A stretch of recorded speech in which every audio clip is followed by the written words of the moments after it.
Assalamualaikum warahmatullahi wabarakatuh. Halo semuanya, ketemu lagi dengan saya Asep Rudi Casmana di channel Zezignesia Education.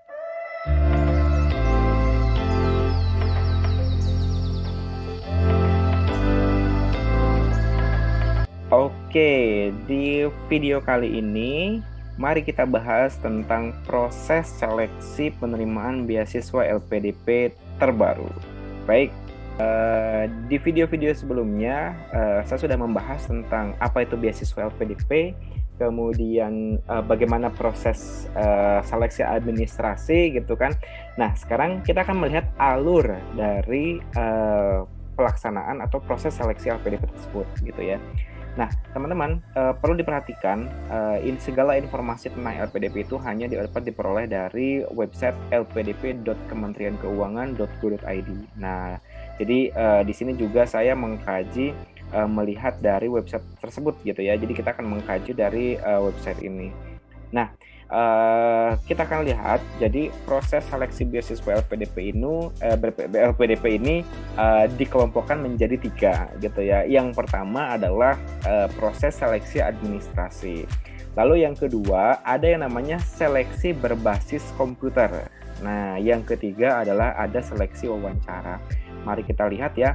Nah, seleksi administrasi. Nah, di sini tadi di video sebelumnya saya sudah mengatakan beberapa dokumen apa saja sih yang perlu diunggah ya, yang perlu diunggah dalam proses seleksi, administrasi tersebut.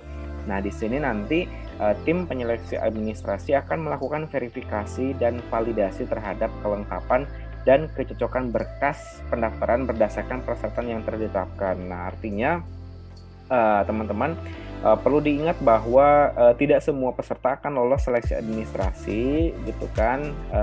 Mereka, akan mengecek semua berkas-berkas yang sudah kita siapkan gitu. Nah, peserta yang dokumennya memenuhi persyaratan, maka dia dinyatakan akan lulus seleksi administrasi. Nah, peserta yang tidak lulus gitu kan, berarti mereka, tidak bisa melanjutkan untuk ke tahap berikutnya. Nah, sekarang pertanyaannya, setelah lulus administrasi, apa langkah berikutnya gitu ya. Yang pertama adalah, seleksi berbasis komputer, teman-teman. Nah, di sini ada highlight-nya ya, khusus program magister.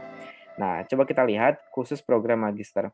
Nah, jadi, teman-teman yang nanti akan lanjut studi S2 ke luar negeri pasti melewati tahap ini, teman-teman. Seleksi berbasis komputer ini, tahap kedua yang diikuti setelah mereka lulus seleksi administrasi dan ditetapkan sebagai peserta seleksi berbasis komputer. Nah, ini perlu sangat dipersiapkan teman-teman. Di sini ada 3 komponen, materi dalam seleksi berbasis komputernya itu, yang pertama tes potensi akademik atau tes intelijensi umum, kemudian yang kedua ada soft kompetensi atau tes karakter kepribadian, dan juga ada on the spot essay writing gitu ya, ada yang namanya on the spot essay writing.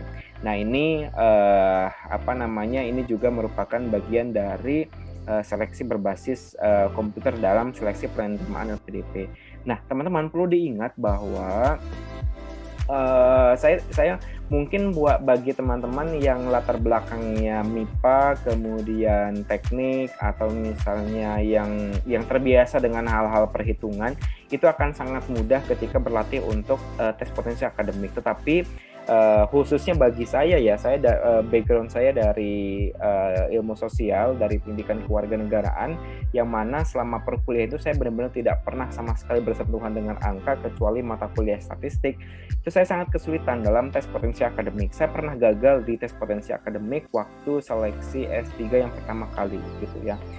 Nah, kalau waktu 2016 dulu tidak ada seleksi berbasis komputer, kalau sekarang ada. Nah, teman-teman, sangat disayangkan sekali kalau seandainya kita sudah misalnya berbulan-bulan atau bahkan bertahun-tahun mempersiapkan IELTS untuk mendapatkan 6,5, lalu kita gagal di tes seleksi potensi akademik ini, gitu. Jangan sampai seperti itu. Jadi benar-benar perlu dipersiapkan. Nah, secara umum nanti mudah-mudahan nanti saya ada sesi khusus yang membahas tentang tes potensi akademik, LPDP ini ya.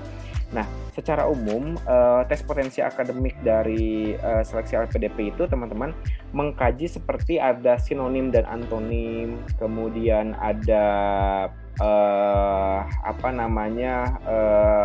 teks berbahasa Indonesia tentang paragraf deduktif, induktif, kemudian hitung-hitungannya itu ada deret ya, ada deret, kemudian ada aljabar, kemudian ada rumus kecepatan waktu gitu kan. Misalnya si X berangkat dari kota A ke kota B, kemudian si C berangkat dari C menuju ke B pada jam yang bersamaan, kecepatan yang berbeda, jam berapa mereka akan sampai. Ya, pokoknya yang tipe-tipe seperti itulah gitu ya. Yang tipe-tipe seperti itu. Kalau misal teman-teman pernah ikut tes CPNS, itu mirip seperti tes intelijensia umum ya, TIU gitu. Jadi benar-benar mirip. Jadi benar-benar kita harus, dan itu kita tidak bisa kalau tidak persiapan gitu. Saya aja dulu yang pertama kali ikut tes ini tanpa persiapan, maksudnya dengan persiapan itu saya gagal gitu ya. Jadi saya tidak memenuhi standar nilai yang dipersyaratkan minimal seperti itu. Nah, jadi teman-teman sangat disayangkan sekali kalau seandainya kita kalau seandainya kita gagal sudah berhasil melewati ujian IELTS tapi kita gagal di tes potensi akademik. Nah, itu sangat disayangkan karena di sini lihat poin nomor 3. Pengambilan keputusan peserta ya yang dinyatakan lulus seleksi berbasis komputer berdasarkan hasil nilai tes potensi akademik. Nah, teman-teman, jadi yang untuk kelulusannya itu adalah passing grade-nya itu berdasarkan nilai tes potensi akademik atau tes intelijensia umum gitu. Jadi itu yang benar-benar perlu dipersiapkan dengan baik, bagaimana teman-teman mempersiapkan diri dalam pelaksanaan tes potensi akademik seperti itu.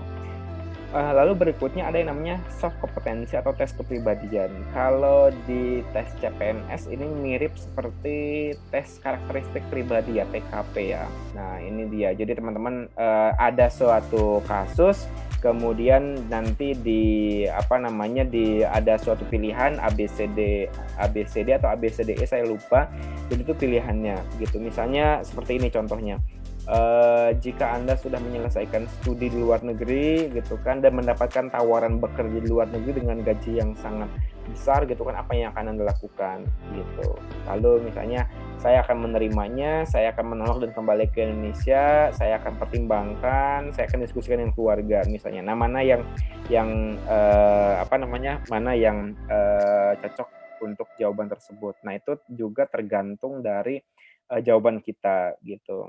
Nah, peserta yang dinyatakan lulus seleksi berbasis komputer akan ditetapkan ke tahap wawancara, dan peserta yang seleksi berbasis komputer yang tidak lulus dapat mendaftar kembali pada periode berikutnya. Nah, satu lagi ya, on the spot essay writing. Nah, teman-teman, untuk yang program luar negeri dulu juga ada ya on the spot essay writing. Cuman kalau dulu pas tahun 2016 itu esainya tuh kita pakai tulis tangan dan itu menggunakan bahasa Inggris, teman-teman. Jadi menulis esainya itu menggunakan bahasa Inggris, menggunakan ballpoint dan kertas. Tetapi untuk seleksi tahun 2000 terakhir ya, saya 2019 saya tes itu menggunakan komputer. Jadi kita harus benar-benar terbiasa mengetik dengan menggunakan komputer. Nah, untuk tujuan dalam negeri kalau tidak salah menggunakan bahasa Indonesia, dan kalau untuk tujuan luar negeri itu menggunakan bahasa Inggris. Nah, teman-teman, untuk jenis soalnya itu kalau teman-teman sudah terbiasa dengan IELTS Writing Tax 2, itu saya mencoba menggunakan pola jawaban dari IELTS Writing Tax 2 gitu. Jadi bagaimana cara dari mulai introduction, kemudian main paragraf 1, main paragraf 2 sama conclusion, itu saya benar-benar mengikuti pola dari IELTS Writing Tax 2 seperti itu. Jadi kalau misalnya teman-teman sudah terbiasa untuk menulis IELTS Writing Tax 2, itu saya yakin akan mudah untuk mengerjakannya gitu. Nah, setelah teman-teman misalnya dinyatakan lulus dalam seleksi berbasis komputer, lalu yang kedua adalah ada wawancara. Nah, sebelum wawancara, teman-teman nanti akan diminta untuk memverifikasi berkas. Tadi saya bilang ya di video saya sebelumnya di bagian seleksi administrasi, saya bilang bahwa untuk untuk seleksi wawancara itu kita diminta membawa dokumen asli yang kita unggah gitu. Jadi akan diverifikasi terlebih dahulu gitu. Di sini peserta tidak dapat mengikuti seleksi wawancara apabila dokumen yang diserahkan pertama tidak sesuai dengan persyaratan LPDP. Jadi kalau teman-teman misalnya memanipulasi dokumen, misalnya mohon maaf gitu kan, mengedit nilai IELTS atau nilai TOEFL dan dokumennya tidak ada, nah itu tidak bisa gitu. Atau terdapat unsur pemalsuan dokumen apalagi gitu kan, jadi tidak bisa mengikuti wawancara. Nah, di poin C, peserta yang memalsukan data atau dokumen tidak dapat mendaftar kembali pada semua program beasiswa, langsung di blacklist kalau ketahuan memalsukan dokumen gitu. Nah, di wawancara ini teman-teman ada dua tahap wawancara ya, ada wawancara 1 dan wawancara 2 gitu. Nah, wawancara yang pertama itu teman-teman ada 3 orang pewawancara. Yang satu mereka adalah yang ahli di bidang kita, kalau kita bidang pendidikan itu fokus di bidang pendidikan, kemudian yang kedua ada seorang psikolog, dan yang ketiga dia dari orang LPDP kalau tidak salah. Itu hanya prediksi saya saja ya, tapi saya tidak tahu sebetulnya tapi biasanya mereka adalah orang-orang yang memang ditugaskan oleh LPDP untuk mewawancara seperti itu. Dan kalau seleksi luar negeri itu full menggunakan bahasa Inggris teman-teman, jadi wawancaranya full menggunakan bahasa Inggris. Nah, lalu ada juga seleksi wawancara yang kedua. Di wawancara yang kedua itu hanya 1 orang. Nah, dia itu menurut saya entah dari kalangan TNI atau dari kalangan Polri, sepertinya dari TNI ya, karena beberapa ada yang menggunakan seragam juga pada waktu itu. Mereka menanyakan tentang nasionalisme kita, jadi kita lebih diskusi tentang PKI, kemudian tentang nasionalisme, tentang kembali ke Indonesia, tentang bagaimana pemerintahan saat ini, seperti itu, tentang radikalisme ya. Jadi itu yang benar-benar ditanyakan, dan jadi sepertinya LPDP benar-benar ingin menyaring, karena seperti kita ketahui bahwa ada beberapa kasus yang award di LPDP yang memang tidak sesuai dengan apa yang diharapkan oleh LPDP. Jadi LPDP lebih menyaring kembali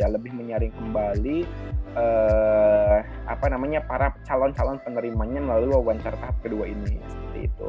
Nanti kita akan bahas sesi khusus tentang wawancara ya. Ini adalah sesi tentang proses seleksi LPDP, seperti itu. Oke, thank you for watching. Jangan lupa komen, like, dan subscribe channel Signature Education. Terima kasih, saya Asep Dikasmana. Assalamualaikum warahmatullahi wabarakatuh.